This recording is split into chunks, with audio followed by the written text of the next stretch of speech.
Daily Bible word தமிழுக்கு அன்புடன் வரவேற்கிறோம். இன்று மார்ச் 7, 2026 தவக்காலம் 2ஆம் வாரம் சனி. உன் தம்பி இவன் இறந்து போயிருந்தான், மீண்டும் உயிர் பெற்றுள்ளான். லூக்கா எழுதிய தூய நற்செய்தியிலிருந்து வாசகம். அதிகாரம் 15. இறை வார்த்தைகள் 1 முதல் 3 மற்றும் 11 முதல் 32 வரை. அக்காலத்தில் வரிதண்டுவோர் பாவிகள் யாவரும் இயேசு சொல்வதை கேட்க அவரிடம் நெருங்கி வந்தனர். பரிசேயரும் மறைநூல் அறிஞரும், இவர் பாவிகளை வரவேற்று அவர்களோடு உணவருந்துகிறாரே என்று முணுமுணுத்தனர். அப்போது அவர் அவர்களுக்கு இந்த உவமையை சொன்னார். ஒருவருக்கு 2 புதல்வர்கள் இருந்தார்கள். அவர்களுள் இளையவர் தந்தையை நோக்கி, அப்பா, சொத்தில் எனக்கு உரிய பங்கை தாரும் என்றார். அவர் சொத்தை அவர்களுக்கு பகிர்ந்து அளித்தார். சில நாள்களுக்குள் இளைய மகன் எல்லாவற்றையும் திரட்டிக் கொண்டு தொலைநாட்டிற்கு நெடும் பயணம் மேற்கொண்டார். அங்கு தாறுமாறாக வாழ்ந்து தம் சொத்தையும் பாழாக்கினார். அனைத்தையும் அவர் செலவழித்தார். பின்பு அந்த நாடு முழுவதும் கொடிய பஞ்சம் ஏற்பட்டது. அப்பொழுது அவர் வறுமையில் வாடினார். எனவே அந்நாட்டு குடிமக்களுள் ஒருவரிடம் ஆண்டி பிழைக்கச் சென்றார். அவர் அவரை பன்றி மேய்க்க தம் வயல்களுக்கு அனுப்பினார். அவர் பன்றிகள் தின்னும் நெற்றுகளால் தம் வயிற்றை நிரப்ப விரும்பினார். ஆனால் அதை கூட அவருக்கு கொடுப்பாரில்லை. அவர் அறிவு தெளிந்தவராய், என் தந்தையின் கூலி ஆள்களுக்கு தேவைக்கு மிகுதியான உணவு இருக்க நான் இங்கு பசியால் சாகிறேனே. நான் புறப்பட்டு என் தந்தையிடம் போய், அப்பா, கடவுளுக்கும் உமக்கும் எதிராக நான் பாவம் செய்தேன். இனிமேல் நான் உம்முடைய மகன் எனப்பட தகுதியற்றவன்.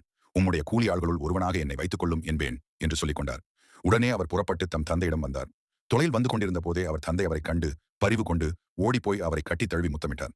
மகனோ அவரிடம், அப்பா, கடவுளுக்கும் உமக்கும் எதிராக நான் பாவம் செய்தேன். இனிமேல் நான் உம்முடைய மகன் எனப்பட தகுதியற்றவன் என்றார். தந்தை தம் பணியாளரை நோக்கி, முதல் தரமான ஆடையை கொண்டு வந்து இவனுக்கு உடுத்துங்கள். இவனுடைய கைக்கு மோதிரமும் காலுக்கு மிதியடியும் அணிவியுங்கள். கொழுத்த கன்றை கொண்டு வந்து அடியுங்கள். நாம் மகிழ்ந்து விருந்து கொண்டாடுவோம். ஏனெனில் என் மகன் இவன் இறந்து போயிருந்தான், மீண்டும் உயிர் பெற்று வந்துள்ளான். காணாமற் போயிருந்தான், மீண்டும் கிடைத்துள்ளான் என்றார். அவர்கள் மகிழ்ந்து விருந்து கொண்டாடத் தொடங்கினார்கள். அப்போது மூத்த மகன் வயலில் இருந்தார். அவர் திரும்பி வீட்டை நெருங்கி வந்து கொண்டிருந்த போது ஆடல் பாடல்களை கேட்டு ஊழியர்களுள் ஒருவரை வரவழைத்து, இதெல்லாம் என்ன என்று வினவினார். அதற்கு ஊழியர் அவரிடம், உம் தம்பி வந்திருக்கிறார். அவர் தம்மிடம் நலமாக திரும்பி வந்திருப்பதால் உம் தந்தை கொழுத்த கன்றை அடித்திருக்கிறார் என்றார்.